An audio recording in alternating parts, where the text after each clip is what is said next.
네, 인사하겠습니다. 안녕하십니까. 부동산 학개론 신관식입니다. 예, 33회 시험 치르신 거 너무 수고 많으셨고요. 1년 동안 준비했던 것들이 제대로 발휘되었는가는 잘 모르겠습니다. 시험장이라는 특수한 상황이고 하다 보니까 평상시처럼 제 실력 발휘가 안 된 분도 있을 것 같고요. 나름대로 학교 점수를 확보하신 분도 있으려 여겨집니다. 모두 고생하셨고요. 성적이 좀 안 나오신 분들은 간단하게 위로의 말씀 좀 드리도록 합니다.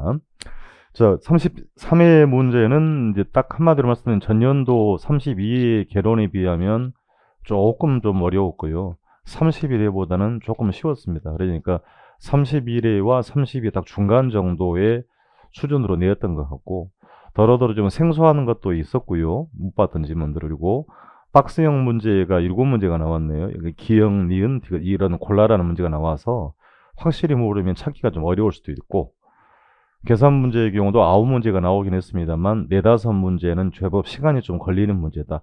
그러니까 제가 늘 말씀드렸습니다만 산수 문제는 여러분 여유 갖고 하면 충분히 해결이 가능합니다만 시간에 쫓기기 때문에 시간이 많이 좀 걸리는 문제가들이 많다라고 했어요. 그래서 대개 한 서너 개 정도 준비하면 된다라고 했는데 그 정도의 문제는 올해도 충분히 해결이 가능했던 문제였다라고 보여지고요.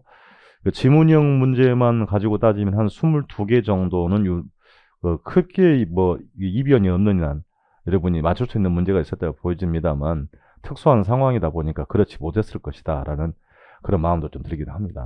자, 33회 문제 전체적인 흐름 봤고요. 이제 문제씩 하나씩 점검을 해보도록 하겠습니다. 1번 문제는 정착물의 개념입니다. 총론 파트에서 정착물인 것, 정착물이 아닌 것 구분할 필요 있다라고 2번을 점검을 했던 문제인데 등장을 했네요. 그러니까 정착물에 해당하지 않은 거랬으니까 가식종인 수목은 임시로 심어놓은 거죠. 토지로부터 분리돼 버린 것이다. 경작 수확물과 함께 정착물에 해당하지 않죠. 답이 3번. 1번은 편하게 드렸던 문제였던 것 같습니다. 2번 부동산 특성에 관한 설명으로 옳은 걸 물어봤어요. 자, 물리적 위치가 고정되어 있단 말은 부동성이잖아요. 부동성인 거니까 지역시장이 된다. 국지와 답이 딱 1번이 됐네요. 1번을 확연할 수 있었고요. 2번은 토지는 경제적 측면이죠. 생산 요소, 자본의 성격 가지고 있고요. 소비재 성격도 있다라고 해야 되지 잘못되었습니다. 3번 개별성 때문에 물리적 대체는 불가능해도 용도적 관점에서는 인접성, 용도의 다양성, 용도적 공급은 늘릴 수 있다라고 해야 되지 잘못됐고요. 부증성 때문에 4번 토지의 공급은 완전 비탄력적이지만 단기, 장기로 비교하면 단기에는 상대적으로 비탄력적이죠. 장기에는 상대적으로 탄력적으로 반응합니다. 지문 자체 잘못되었습니다. 그러니까 물리적 공급은 가격에 대해서 완전 비탄력이긴 하나 장단기 비교하면 단기보다 장기에 더 탄력적이 된다. 잘못된 지문이었고요. 5번도 마찬가지 영속성 때문에 소멸하지 않기 때문에 물리적 감가는 발생하지 않죠. 절대 면적은 소멸하지 않고 대신 경제적 측면에 감가는 발생할 수 있다. 이렇게 정리가 돼야 되겠습니다. 물리적 감가는 발생하지 않지만 경제적 감가는 주변 환경과 어울리지 못하면 토지에 경제적 감가는 발생할 수 있어요. 그러니까 시험에 정리를 할 것은 우리가 영속성 때문에 물리적 감가는 발생하지 않더라. 우리가 이렇게만 정리를 하면 될 사항이었습니다. 3번 문제로 가서요. 토지 용어들을 물어봤습니다만 익히 자주 봤던 표현들이 보이고요. 4번에 보여줬습니다. 소유권이 인정되지 않는 바다와 유사의 해변 토지를 우리가 빈지라고 하죠. 그러니까 포락지는 공유수면 관리 및 매립안 관련 운영에서 지적공부에 등록된 토지가 물에 침식되어서 수면 밑으로 잠긴 토지가 되는 거죠. 포락지가 아니었고 빈지가 되는 거죠. 정답 4번이 됐습니다. 4번 문제는 우리 문제에서는 이 기억 항목이 자 문제를 읽어볼게요. 신규 시장이라고 물어봤습니다. 신규 시장에서 공급을 감소시키는 요인을 모두 고르라고 했어요. 다른 조건은 동일하다 그랬습니다. 그러면 이제 문제가 될수 일단 그 해당 안 되는 거 원가 절감 미음 항목은 공급의 증가 요인이죠. 비용이 감소했으니까. 토지 가격 하락도 마찬가지. 이것도 공급의 증가 요인이니까 디귿 미음은 정답이 들어가면 안 되는 거예요. 그러니까 디귿 들어가면 안 되는 것인 거니까요. 그러면 이제 무관건이 되는 게 건설업체 일단 수가 감소하게 되면 공급이 감소되죠. 곡선이 좌측으로 이동한다. 공급자의 수가 감소된 것이고요. 보조금 축소가 된 거니까 역시 공급자의 비용이 어떻게 된 겁니까? 이전보다 비용이 늘어났다고 볼 수 있어요. 보조금을 줬으면 공급이 증가되는 건데 보조금 축소가 되면 공급이 감소하더라. 그래서 이게 조금 이제 모호한 부분들이 있어요. 그러니까 정답이 지금 일단 저희가 확인하기로는 뭐 2번과 4번 이렇게 볼 수 있는데요. 기업도 마찬가지 주택가격 하락에 대한 기대가 돼 있잖아요. 하락에 대한 예상이라는 얘기니까 신규 건설업자들이 아파트를 공급을 할 때 주택 가격이 하락에 대한 기대가 있다면 돈이 안 된다는 얘기니까 공급이 감소될 수 있다라는 얘기입니다. 자, 그러니까 이렇게 따져보자면 기억, 니은, 일 정답을 4번으로 볼 수도 있고요. 출제자 의도를 명확하게 우리가 파악하기 조금 어려운 부분이 있긴 합니다만 기억 보기 항목이 한 번도 검증이 안 된 문제입니다. 그래서 논란이 될 수가 있고 정답은 보기에 따라 2번이 될 수도 있습니다만 저는 일단 정답은 4번으로 보여집니다. 일단 판단할 때는 공단 가답안 아직 발표는 아직 안 했고요. 5시가 되어야 제가 알 수 있는 건데, 그러니까 대부분 이제 다른 학원들에서의 정답은 2번으로 내렸어요. 근데 4번이 될 여지도 있어 보입니다. 다시 이 부분은 검토를 다시 해서요. 그래서 정답은 뭐 2번, 4번 복수 정답이 될 가능성은 없고 출제자 교수의 의도를 보면 2번이나 4번 하나밖에 될 수가 없는 거니까 답은 그 중에 있지 않을까라고 좀 기대가 됩니다. 그러니까 보조금 축소란 부분도 좀 모호한 부분은 좀 있긴 합니다. 그러니까 보조금을 지급해주면 공급이 증가되는데 이 자체가 공급을 뭐 좌우로 이동시킨다. 그것은 또 모호한 부분도 있기도 해요. 그래서 상당히 좀 모호한 부분이 있지 않느냐라는 문제가 됩니다. 일단은 정답은 뭐 4번으로 저는 이야기하겠습니다만 공단 가답안 발표된 이후에 다시 검토를 해야 될 문제가 아닌가라고 생각이 됩니다. 사실은 이제 이 기억 항목에 대해서는 한 번도 검증이 안 된 문제라서 논란의 여지가 좀 있어 보인다라고 말씀을 드리도록 하겠습니다. 자, 5번 문제는 비슷한 문제들을 우리가 동형 모의고사 때 한 번씩 풀어봤던 문제예요. 예, 문제 패턴만 조금 다른 걸 뿐밖에 없습니다. 자, 수요의 가격 탄력성 값을 줬어요. 오피스텔 가격 탄력성이 0.5, 옆으로 쓰라 그랬죠. 가격 변화율에 대한 수요량의 변화율이고, 오피스텔 대체진 아파트 가격에 대한 오피스텔 교차 탄력성이 0.3, 그러니까 아파트죠. 아파트 가격 변화율에 대한 오피스텔의 수요량의 변화율이고요. 자, 그리고 오피스텔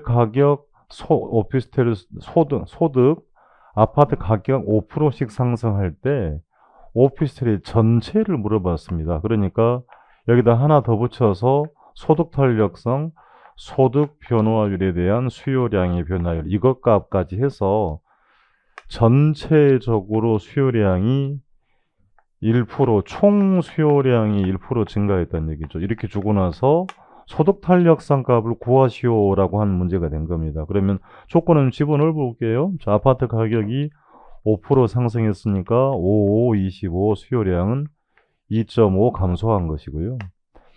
아파트 가격, 오피스텔 가격이죠. 아파트 가격이 5% 상승, 535 수요량은 1.5%만큼 증가한 거죠. 이게 교차 탄력성이 양의 값을 가지면 둘이 대체 관계니까 아파트 가격이 오르면 아파트의 수요량은 감소하고 대신 오피스텔 수요량은 증가한 겁니다. 자, 그러면 이제 분자값만 확인할 거예요. 해당 오피스텔 가격 상승으로 2.5% 감소했고요. 다른 부동산 가격은 1.5가 늘어났으니까 그 소득에 따른 수요량이, 그럼 두 개 한번 더 해볼까요? 더 해보면 마이너스 1.5가 줄어든 거잖아요. 그럼 소득에 따른 변화로 수요량이 얼마만큼 늘어나야 돼요? 1이죠. 1% 감소했습니다. 미안합니다. 1% 감소했으니까 2%만큼 수요량이 증가하게 되면 분자만 확인합시다. 2.5 감소, 1.5 증가, 2% 증가가 해야 전체적으로 1이 늘어난 거잖아요. 그래서 이렇게 분자값을 찾고 분모 소득을 찾아야 되는 거죠. 그러니까 소득 탄력성이 얼마가 돼야 되는 겁니까? 소득이 5% 증가한다라고 했으니까 5분의 2, 0.4가 된 겁니다. 그래서 이 값을 물어본 거니까 전체적으로 1% 증가했고 두 개와 소득 탄력성까지 감안한 수요량이 2% 증가를 확인해야 소득이 5% 증가한다 그랬으니까 소득 탄력성은 0.4가 됐습니다. 정상적이 됐죠. 정답이 2번이 됐던 겁니다. 이렇게 뭐 연습을 우리가 했던 문제여도 시험장 가면 심장이 벌렁벌렁거려서 쉽지 않을 수도 있었던 얘기입니다. 6번 문제는 정확하게 알아야 문제를 해결하는 거였죠. 균형가격과 균형량의 변화를 물어봤습니다. 옳은 걸 물어봤으니까 수요는 불변이라는 얘기는 수요는 건드리지 말고 공급만 감소했으니까 균형가격은 상승한다라고 해야 되죠. 거래량은 감소는 맞습니다. 공급분 불변 건드리지 말고 수요만 증가됐으니까 균형가격 상승 맞네요. 거래량 증가라고 답을 해야 되죠. 3번 수요 공급이 동시에 증가하고 이게 부등으로 표기하라 그랬어요. 공급의 증가폭이 더 크다라고 했으니 큰 쪽만 본다. 그럼 공급의 증가폭이 수요의 증가폭보다 크다라고 했으니까 균형가격은 하락하고 거래량은 증가한다고 해야 되죠. 잘못됐으면 균형가격이 하락한다라고 해야 되죠. 4번 수요 공급이 동시에 감소하고 수요의 감소폭이 공급의 감소보다 크다. 부동으로 표기하면 된다 그랬습니다. 큰 쪽만 본다. 수요 감소만 보면 되죠. 균형가격 하락하고 거래량 감소. 답이 4번이 됐네요. 이제 굳이 그걸 이제 검증을 해서 그래프를 봐서 그리라는 얘기는 아니었잖아요. 연습을 해서 우리가 하면 충분히 해결이 가능한 문제였어요. 다시 한번 봐드리는 거니까. 둘 다 왼쪽으로 가야 되네요. 수요 감소 왼쪽 많이 간 겁니다. 공급의 감소는 조금만 간 거예요. 그럼 균형 가격이 최초보다 하락했고 거래량 감소했다. 뭐 그래프를 뭐 그려서 해결하라는 게 아니었죠. 이거 원리만 하면 충분히 해결이 가능한 문제였고. 5번 수요는 증가 공급 감소 수요의 증가폭이 더 크다. 부등호 큰 쪽만 보라 그랬습니다. 균형 가격 상승하고 거래량은 증가한다라고 해야 되죠. 기본기를 탄탄하게 하지 못하시면 찾기가 어려웠고요. 확실히 알고 있어야 개념 정의를 해야 풀었던 문제였습니다. 7번 경기 변동 문제 쉽게 나왔습니다. 올해는 거미집이로는 출제를 안 했고요. 그래서 한 문제 정도 물어볼 것 정도 대비를 한 건데 옳은 거 물어봤습니다. 상향 공명이니까 뭐 깊은 내용은 아니었고요. 가격도 상승한다라고 거래량도 증가라고 해야 되겠죠.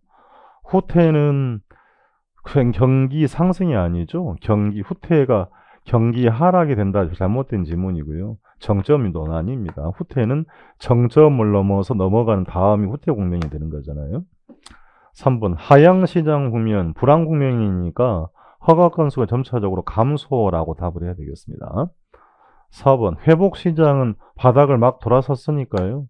그럼 이전엔 누구 중심이었어요? 경기 안 좋을 때는 매수자 중심에서 매도자 중심으로 변화하게 되는 시장이죠. 정답이 4번이 됐네요. 옳은 거 물어봤으니까.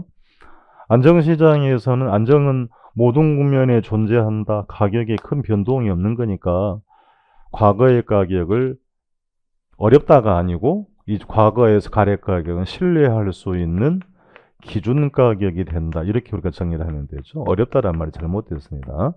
안정시장은 가격에 큰 변동이 없으니까 이전의 가격은 현재 보고서도 믿고 거래할 수 있다. 신뢰할 수 있는 기준 가격이 된다. 이렇게 정리할 사항입니다. 7번 문제를 봤고요. 자, 8번 문제를 점검을 합니다. 균형 가격과 균형량 분수를 자꾸 활용해서 문제를 내더라라고 했었습니다. 이제 분수 개념 물어본 거니까 균형 가격과 균형량의 변화를 물어봤습니다. 그럼 최초 수요량이 여기 있네요.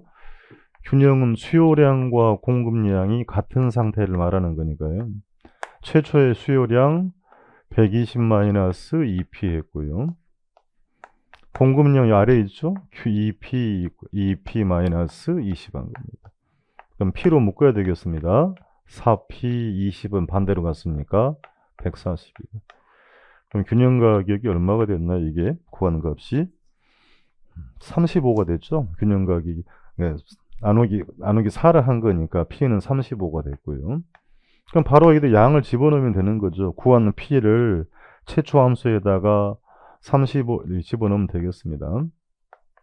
그럼 70 빼기 20인 거니까 첫 번째 균형량은 얼마가 됐어요? 50이 된 겁니다. 자, 두 번째 균형이죠. 두 번째 수요량이 120 마이너스 2분의 3p를 줬고, 공급량 동일하게 2p 마이너스 20한 겁니다. 동일하게 이걸 넘기면 분수로 써먹는 거니까요. 2분의 3p고 같은 통분을 해야 되죠. 그럼 결국 이게 2p가 2분의 4p란 얘기니까 오른쪽은 2분의 7p가 된 겁니다. 그럼 20은 반대로 가서 140. 그럼 p로 정리하기 위해서 곱하기 7분의 2 곱하기 7분의 1을 하면 되죠. 그럼 280이 됐으니까 p가 얼마가 된 거예요? 40이 됐죠. 균형가격이 여기 40이 됐고, 똑같은 요령으로 40을 여기다가 집어넣으면 된다는 얘기입니다. 집어넣으면 이게 또 수요량이라도 마찬가지죠. 같은 결론이 나오는 거니까 60이 된 거죠. 그러니까 두 번째 균형량은 60이다. 가격은 35에서 40으로 5만큼 상승한 거고, 균형량은 10만큼 이렇게 증가됩니다. 정답이 그러니까 2번이 됐죠. 균형 가격과 균형 시간이 좀 걸리는 문제였어요. 그러니까 분수를 자꾸 활용해서 문제가 나온다 그랬으니까 제가 걸리는 문제였습니다. 9번 문제로 갑니다. 3편에서 비교적 편한 내용이 나왔습니다. 틀린 걸 물어봤으니까 정답 2번이 됐죠. 뭐 같은 개념입니다. 부동산 시장은 장기보다 단기에서 잘못된 거죠. 단기적으로 비탄력적이니까 수급 조절이 곤란하다. 단기적으로는 비탄력적이므로 가격의 왜곡 현상이 있죠. 수급 조절이 어렵다라고 해야 되는 거 그러면 수요와 공급을 조절한다는 장시간 소요가 된다. 단기에는 비탄력, 장기에는 탄력 이렇게 점검을 했던 지문이었습니다. 10번 문제는 우리 좀 많이 안 봤던 지문 더러더러 있긴 해요. 그래서 허프에 쉽지 않았던 문제 다 고르라는 거니까요. 모두 정답이 됐죠. 그러니까 허프의 확률 모형이다. 뭐 니은, 디귿, 리을 정도야는 기출된 데 했던 문제였던 거고요. 기억 항목 효용이란 말이네요. 소비자 효용까지 반영해서 그러니까 이론을 전개한 게 허프의 확률 모형이었죠. 그러니까 시간거리, 실측거리, 효용, 개성도 고려한다라고 했던 것이고, 미음은 한번 생각을 해볼 필요가 있었던 겁니다. 고정된 상권으로 경쟁을 하는 거니까, 주점포 경쟁을 하는 거니까, 전체 중에 뭐 2대 8의 비율이라고 하면, 거꾸로 그러면 이게 A, B 중에 B인데, B의 확률이 높아지면 6대 4 이렇게 되는 거니까, 제로섬 게임이 되는데, 한쪽의 확률이 높아지면, 다른 쪽의 확률은 적어진다. 이런 개념이 됐습니다. 그래서 정답은 모두 정답이 됐네요. 옳은 걸 모두 고르라 했으니까, 니은, 디귿, 리을은 확실하게 우리가 많이 봤던 표현입니다만, 기억과 미음 좀 생소했을 거예요. 정답은 5번이 됐습니다. 11번 문제는 단일 문제로 물어볼 수 있다라고 했던 게 그대로 나온 겁니다. 그러니까 뭐 여러분이 다 뭐를 다 100% 확인을 못 하더라도 상업입지의 계층 체계라고 나왔잖아요. 고차, 중차, 저차, 크리스탈러의 중심지론의 포섭의 원리죠. 더군다나 도달 범위, 도달 거리와 최소 요구 보치 범위를 이야기를 한 거니까 다른 걸 뭐 찍어야 될 이유가 없는 거예요. 그러니까 포섭의 원리를 말하는 거고 중심지의 성립 조건을 이야기하는 거니까 두 가지 개념 쓴 것이 크리스탈러의 중심지론이었습니다. 레일리 법칙과 버제스 이 관계가 없는 거고요. 애플바움의 소비자 법칙도 우리 시험에 딱 한 번 정도 아주 오래전에 한 줄 나왔던 것인데 그거하고는 관계가 없는 거니까 정답이 5번 크리스탈러의 중심지론이었습니다.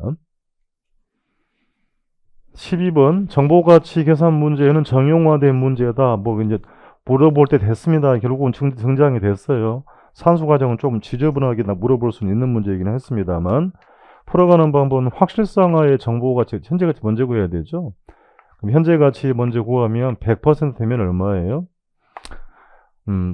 정보 가치가 될 가능성 이제 12억 1천만 원이라고 되어 있죠. 그러니까 분자값이 12억 1천이 된 거고 1 플러스 R의 N승 그러니까 2년 후니까 이게 2승이 됐네요. 할인율이 연 10% 0.1 그러니까 현재 가치가 10억이 된 거고요. 불확실성화에서 현재 가치를 구하면 되죠. 불확실성화에서 현재 가치를 구할 때는 확률을 가중평균 한다라고 하면 분모값은 어쨌든 간에 나누기 1.1은 같고요. 될 가능성이 45%라고 했습니다. 0.45가 됐고, 그때 될 때 금액이 12억 1천만 원이 된 거죠. 그 나머지 그럼 되지 않을 가능성도 0.55가 된 거죠. 가중평균 나머지 그럼 안 될 때는 4억 8,400이다. 점검을 두 번 했던 문제가 된 거죠, 이게. 자, 그래서 그 분자값을 이제 해서 전쟁을 하게 되면 현재 가치가 6억 7천만 원이 나옵니다. 그래서 이 차이가 정보 가치니까 정보 가치는 3억 3천이 됐던 겁니다. 시간이 걸릴 수 있는 문제였습니다. 충분히 답은 해결이 가능했던 문제였어요. 정답은 3억 3천이었습니다. 13번 비교적 편하게 나왔습니다. 고르라고 한 거니까 그냥 눈 딱 보고도 바로 튀넨의 위치지대 고립국 이론을 이야기하는 거죠. 지대 곡선이 나왔고요. 그러니까 입지 경쟁을 벌이면서 그러니까 좌우 토지 양이 한정되어 있기 때문에 이용주차들이 지대의 지불 능력에 따라 토지 이용이 할당이 된다. 그래서 가장 높은 지대란 말이 나왔으니까 그게 입찰지대 개념이 된 거죠. 다른 걸 더 이상 봐야 할 이유가 없는 거죠. 그러니까 그래서 튀넨의 위치지대, 입찰지대 된 겁니다. 마샬, 리카도, 마르커스 파레토하고는 아무 관계가 없죠. 이게 이제 농산물이라 그랬으니까 튀넨의 위치지대, 고립국 이론, 이어간 게 입찰지대의 개념이었던 거예요. 그래서 튀넨의 입찰지대의 개념 자체가 원래 튀넨 이론이고 이걸 도시지대에다가 옮겨 쓴 학자가 알론소의 입찰지대 이론이다. 이거 내용을 알고 있냐고 물어본 겁니다. 그러니까 튀넨의 위치지대가 됐죠. 정답 13번은 1번이 됐습니다. 14번 문제를 확인합니다. 레일리 법칙인 어프가 하나 나올 거라고 이러고 등장을 했어요. 그래서 레일리 모형으로 분수가 불편하시면 허프 모형으로 해도 충분히 답은 나온다 그랬죠. 그러니까 허프 모형으로 편법을 써서 합니다. A 도시로 갈 인구가 5만 명이고요. 거리가 5의 자승.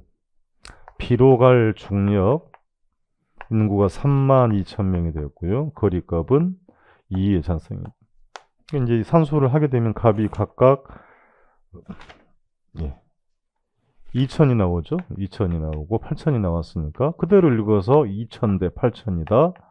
2대 8이라는 얘기죠. 그러니까 전체 10분의 2, 10분의 8이 된 거니까 소비재 추소비액이 10억이라 했으니까 2억 원, 8억 원이 된 건 정답이 3번이 됐습니다. 뭐 이렇게 하는 방법도 있고 원론대로 우리가 풀고 가면 B분의 A 놓고요. 전체 중에 답만 해결하면 되는 거니까요. A로 갈 인구가 5만 명이고 3만 2천 명 B도시 인구 곱하기 거리 제곱의 반비 이렇게도 관계없다 그랬어요. 그러니까 5km, 2km. 그럼 산수를 하면 분자값이 200이 나오죠. 분모도 마찬가지 800이 나오죠. 그러니까 8대 2가 된 거니까 결과적으로 그러니까 8대 10분의 2, 10분의 8 동일한 결론은 나오더라 했던 겁니다. 그래서 이렇게 레일리 모형 적용이 어려운 분들은 허프법으로 풀어도 충분히 해결이 가능하다라고 했던 문제였습니다. 정답이 3번이 됐습니다. 15번 뭐 고른 걸 모두 고르라 했으니까 하나만 확실히 모르면 어려울 수 있어요. 그러니까 기간에 우리가 봤던 뭐 지문들이긴 합니다만 그게 약간만 조금만 모호해도 어려울 수 있다. 정답은 5번이 됐어요. 모두 고르라 했으니까 옳은 질문이 됐습니다. 베버 이론, 최소 비용 이론이죠. 그래서 비용 최소가 되는 것이 기업의 최적이죠. 레슈의 최대 수요 이론, 수요 측면에서 기업의 최적 입지를 구하는 모델이었고 넬슨의 소매 입지는 자꾸 나오네. 이게 안 나왔던 것이 소매 점포가 매출액 확보하려면 어떤 장소에 입지해야 하는가의 넬슨의 소매 입지론이고 해리스 올만의 다핵심 이론이 학자 2명이었던 거고 몇 개의 분리된 핵심이 점진적으로 통합됨에 따라 전체적인 구조가 형성된다는 것을 그래서 골고루 뭐 다 알고 가야 될 지문들이었습니다. 정답이라서 5번이 됐습니다. 옳은 걸 모두 고르라 했으니까 하나만 몰라도 얼마나 심장이 벌렁벌렁 했을까요? 그러니까 올해 시험이 난이도로 떠나서 이렇게 개수를 고르라는 문제들은 쉬운 문제가 아니었던 겁니다. 16번 공법 내용을 물어봤네요. 그래서 국토의 계획 및 이용에 관한 법령상 용도 지역으로 도시 지역에 속하지 않은 걸 모두 골라라. 그러니까 1차만 하신 분들은 제가 이걸 다뤄드리진 않았어요. 다룰 수도 없는 내용이에요. 공법 시간에 했던 내용인데 그래서 정답 1번이 됐죠. 그러니까 녹지 지역만 여기 해당되는 당이 됐습니다. 1차만 하신 분들은 좀 이런 게 불편한 문제가 됐다. 그래서 이게 개론 시험인지 공법 시험인지 가끔 또 분간이 안 되기도 해요. 가끔 이렇게. 17번 겁니다. 투자회사법령 쉽게 줬어요. 쉽게. 편하게 드린 건데 자치관리회사라는 게 없죠. 그러니까 자기관리회사죠. 자산운용 전문 인력을 포함한 임직원을 두고 직접 하는 거니까 자치관리라는 회사는 없고요. 자기관리회사이고요. 자산의 투자 운용을 맡기는 회사는 위탁관리 회사와 기업회사죠. 그럼 답이 3번밖에 없네요. 그러니까 정답 혼합이 줬던 문제였습니다. 공부량이 변해 너무 허무하게 나왔던 문제고요. 18번 옳은 걸 물어봤습니다. 1번 분양가 상한제는 현재 하는 제도고요. 택지소 또 하나 물어봤습니다. 상한제는 현재 하지 않은 제도 폐지된 내용이죠. 토지 비축 제도는 직접 개입이 잘못된 겁니다. 가격 공시 제도는 간접 개입 맞죠? 그러니까 2번 틀렸고요. 법령상 개발 부담금제는 1990년도에 도입된 내용이고 재건축 부담금리는 2006년도 이렇게 되는 거니까 우리가 개발 이익 환수에 관한 법률에 의하는 거고요. 이건 재건축 초과이익 환수에 관한 법률이 먼저 도입되었다.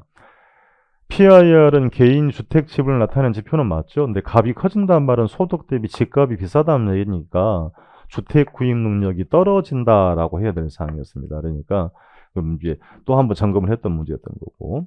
실명제 근거 법률은 등기법이 아니고 부동산 실권리자 명의 등기에 관한 법률이라고 했다는 거죠. 정답이 3번이 됐습니다. 19번 세법 내용이 나왔는데 쉽게 나왔던 문제입니다. 옳은 걸 모두 고르라 그랬어요. 양도소득세, 부가가치세, 개론에서 공부하는 건 아니면 양도세, 국세 들어가 맞고요. 취득세, 등록, 지방세 맞죠? 기억님은 맞았습니다.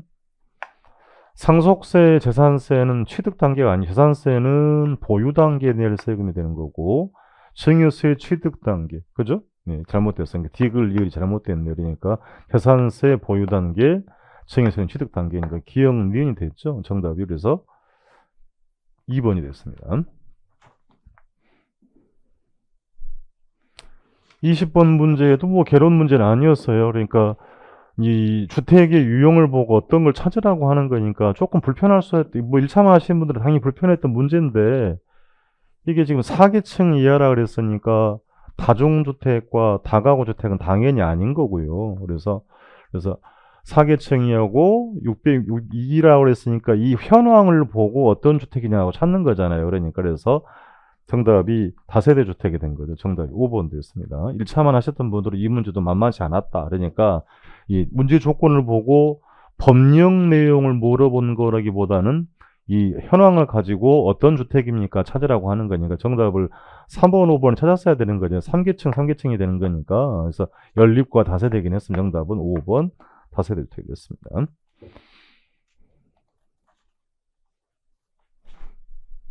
자, 21번 문제를 점검합니다. 투자론을 물어봤습니다.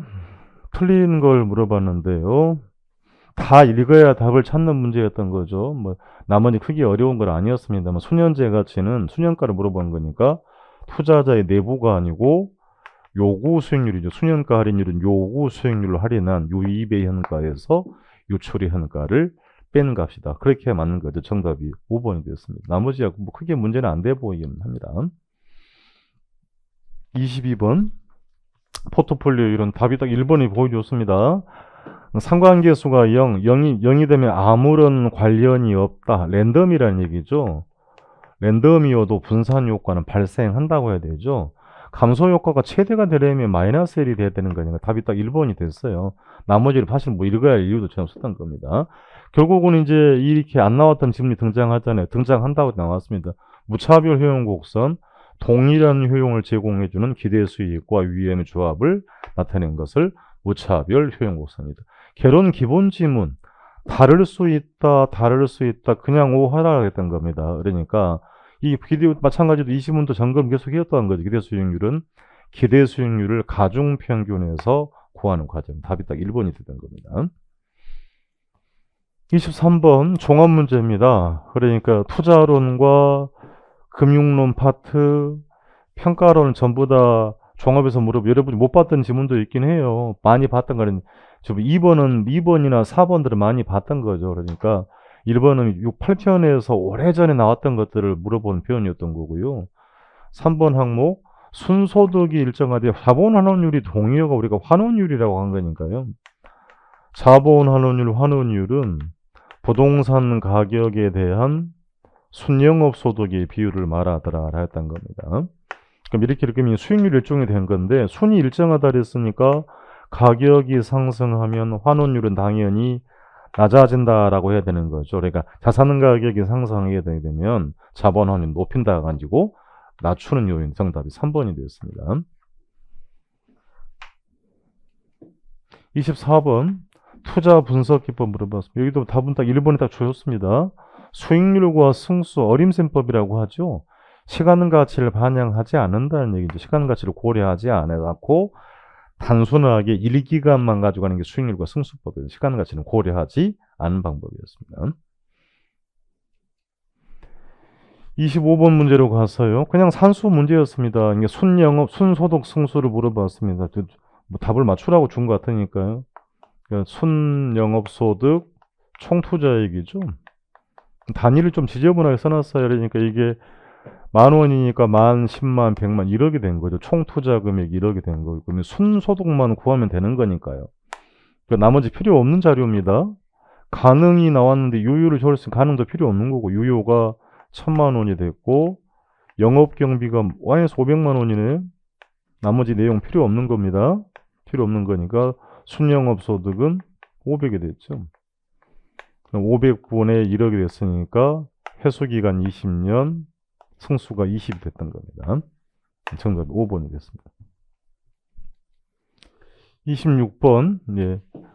백선 때 점검을 다시 했던 문제잖아요. 그래서 똑같이 나왔어요. 문제 물어보는 것만, 기억만, 니은 유치만 바뀌어놨습니다. 그러면 니은부터 먼저 구할게요. 타인 자본을 활용하지 않는다는 얘기는 전액 자기 자본이 된 거니까 여기도 가격이 얼마입니까? 매입 가격이 2억이 된 거잖아요. 총 투자 금액 2억 원이 된 거고요. 순영업 소득 700만 원 연간이고 가격 상승 3% 2억에 300에 600이 됐죠. 2억 분의 그럼 1200이 된 거니까 이 얼마가 됐나요? 6.5% 1300 6.5%가 나옵니다. 니은부터 구했고요.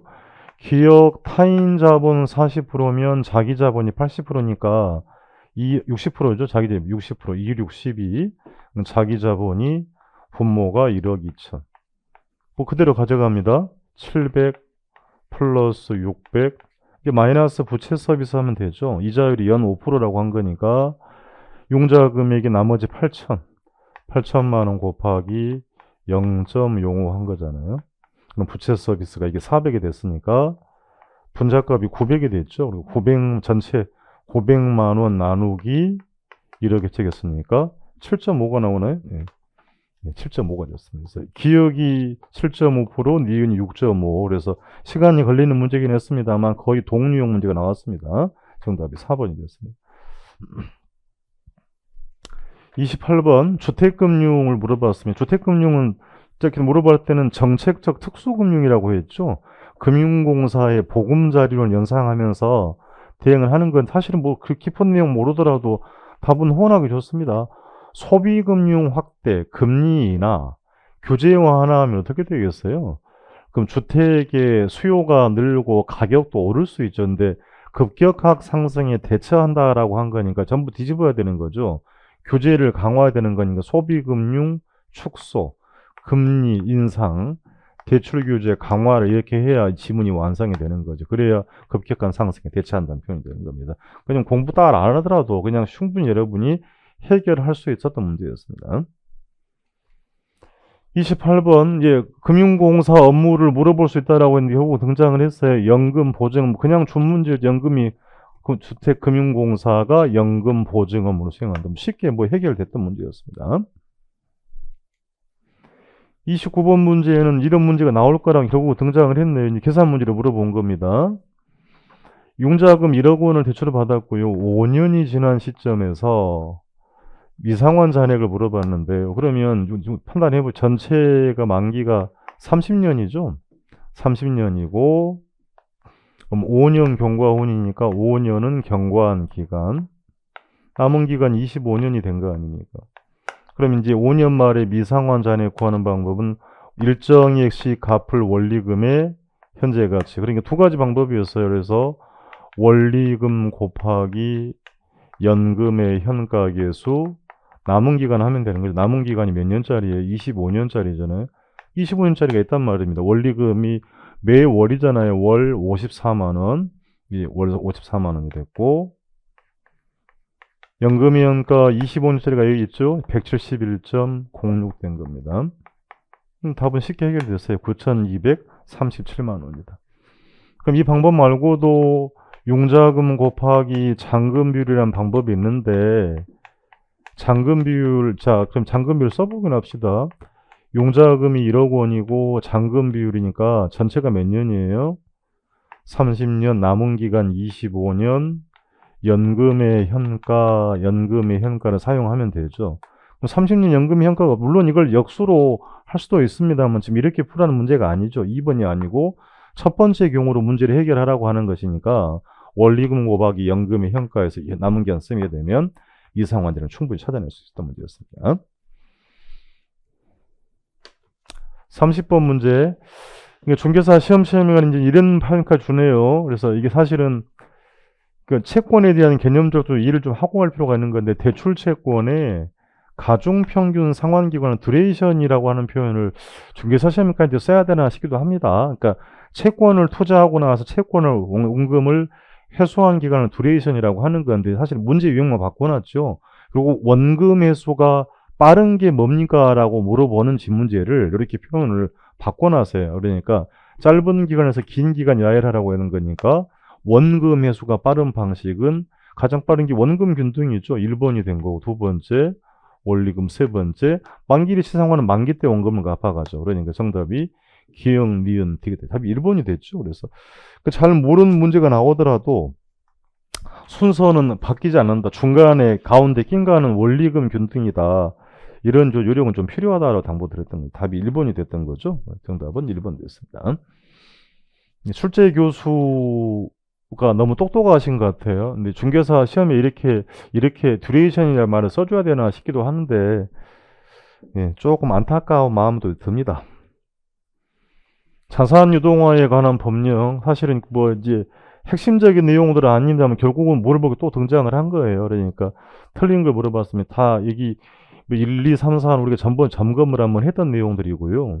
마찬가지 5번도 ABCP는 발행 절차가 까다롭지 않다 그랬죠. 그러니까 금융감독원 등에 등록하지 않고 임의대로 계속 발행할 수 있다.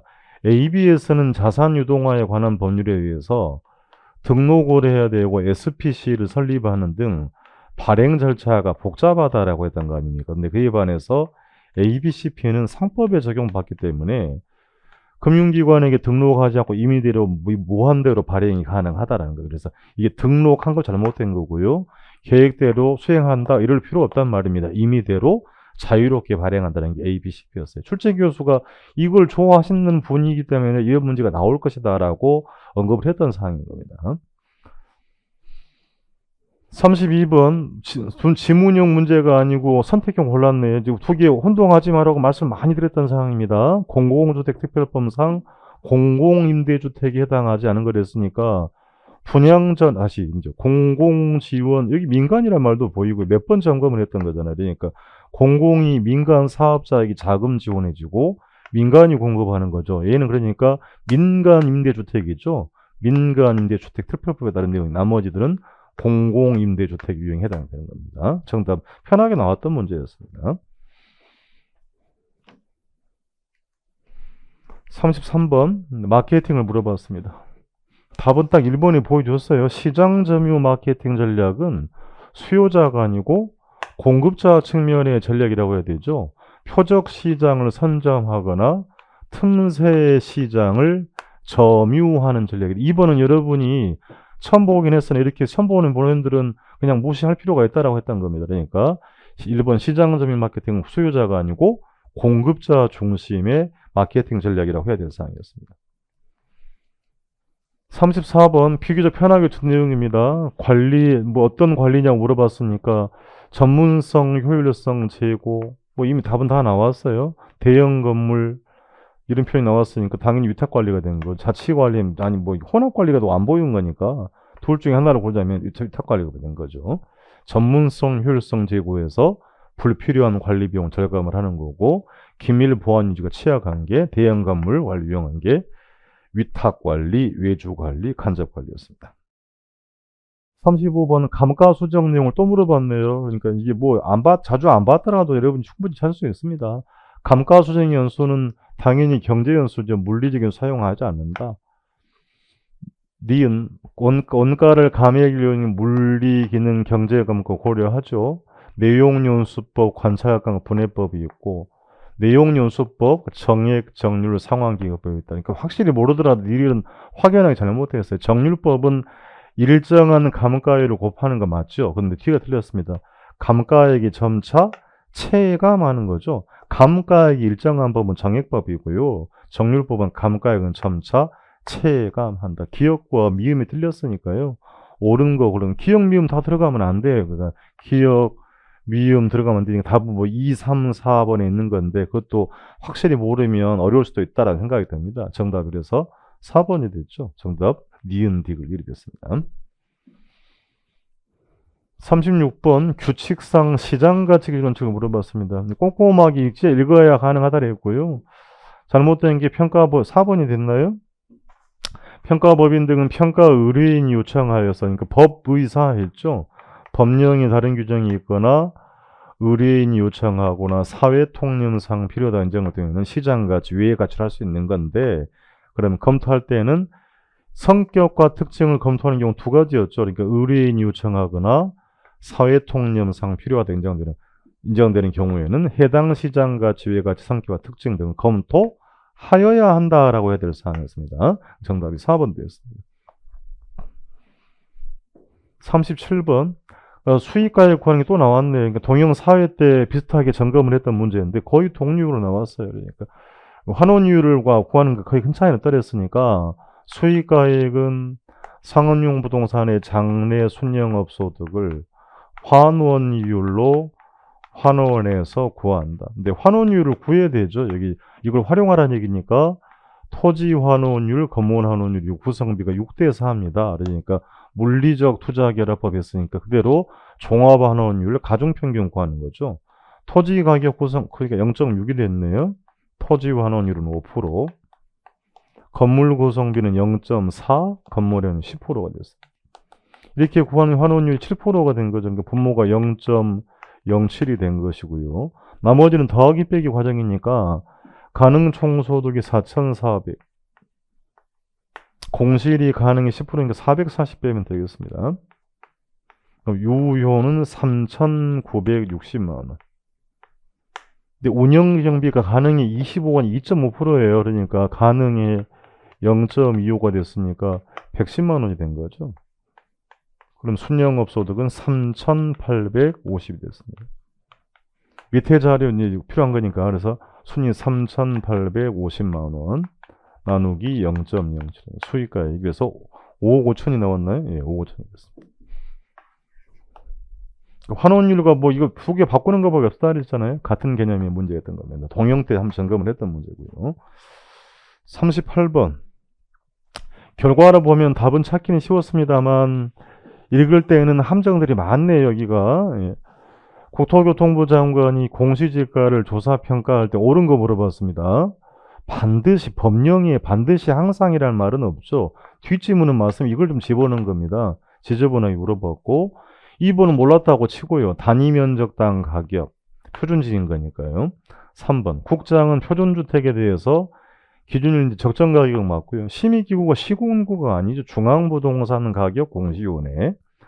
4번 국장은 표준주택 가격을 조사 산정할 때는 평가법인이 아니고요. 부동산원에 의뢰한다. 표준공동주택 이런 말 자체가 없어요. 그러니까 표준주택 가격은 개별주택 가격 산정할 때 기준이 된다라고 해야 되는 거죠. 영털이 좀 됐으면 조금 지저분하긴 했던 문제고 이걸 뭐 2번 항목을 그리고 다 외웠냐라고 하는 문제는 아니었고 나머지 문제의 오답들을 찾아내야 답이 2번이라는 걸 확신히 알 수 있다. 지번과 가격은 항상 단위 면적 가격이 기본으로 들어간다고 했던 사항이었던 겁니다. 정답 2번이 됐고요. 39번 거래 사례 비교법으로 토지 가격 구하라. 문제를 잘 읽어야 실수를 하지 않는다라 그랬습니다.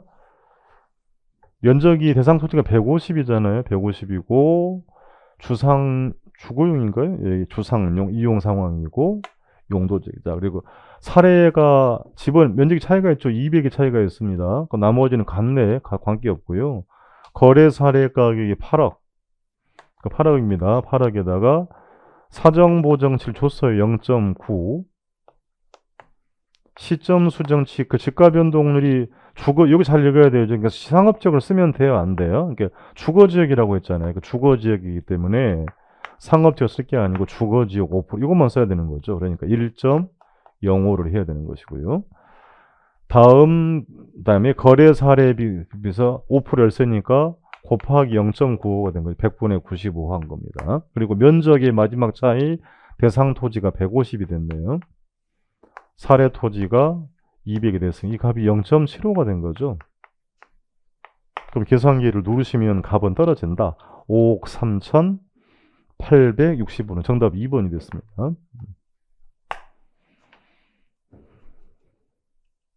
40번 규칙 내용입니다. 자주 물어본다라고 했던 거. 답은 여기 편하게 드렸던 문제죠. 그러니까 3번이 됐습니다. 거래 사례 비교법은 비교 방식에 해당되고 공시지가 기준법 토지가에 구하는 거죠. 비교 방식에 해당한다 할 사항이 답이 3번이 됐던 겁니다. 자, 그렇게 해서 이렇게 40문제를 쭉 점검을 했어요. 그래서 이게 지문형 문제가 좀 쉽게 나온 편이긴 했습니다만 앞에 보셨던 것처럼 박스형 기역, 니은, 디귿 옳은 걸 모두 선택해라는 문제는 쉽지는 않아요. 정확하게 모르면 답을 찾기가 쉽지는 않았을 거다라고 보여집니다. 그래서 고득점 받기는 쉽지는 않을 것 같고요.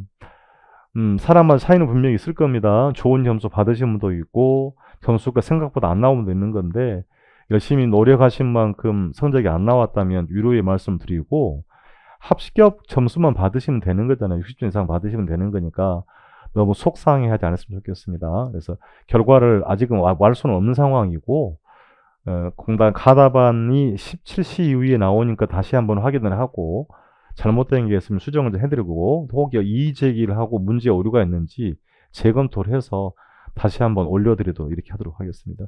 1년 동안 수고 많으셨고요. 시험은 끝나고 나서는 더 보실 거 뭐 있겠습니까? 이제 편안한 마음으로 좀 편안하게 보내시고 마음에 좀 위로 좀 해주시라는 점 당부를 드리도록 하겠습니다. 수고하셨습니다.